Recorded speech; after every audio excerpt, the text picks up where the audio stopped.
Ushbu videoda P-daftar ilovasini qanday qilib pullik ilovasini bepulga sotib olishni ko'rsataman.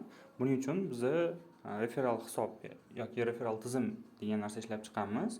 Bu referral hisob profil qismida joylashgan bo'ladi va kirganingizda sizda referral balansingiz bo'ladi.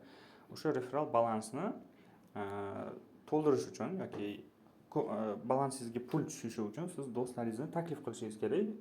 O'sha biznesmen do'stlaringizga SMS yuborish uchun oldin siz referral kod yaratib olishingiz kerak. Buning uchun masalan aytaylik biznes 25 misol uchun shunaqa nom bilan yaratsangiz yaratiladi. Yaratilgandan keyin quyidagicha kod keladi, quyidagi formaga o'tadi. Endi kimni taklif qilamiz degan joyga o'sha biznesmen do'stingizni raqamini yozasiz. 97lik 244 9350 masalan. Taklif qilishni bosasiz. Taklif qilishni bosganingizdan keyin mana taklif qilinganlar ro'yxatiga tushadi va sразу SMS keladi mana bunaqa tarzda. Bu SMS kelgandan keyin tushunsa bo'ladi, что u o'rtog'ingiz bu programmani Play Marketdan yoki App Store'dan yuklab ro'yxatdan o'tsa, keyin mana bu balansingizga 1000 so'mdan tashlab beriladi har bitta taklif qilib qo'shilgan odamlar uchun.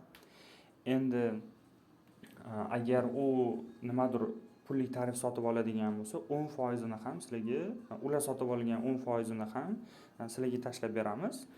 Yana qo'shimchasiga siz taklif qilgan odamga ham 10% skidka beramiz o'sha tarif sotib olayotgan paytda.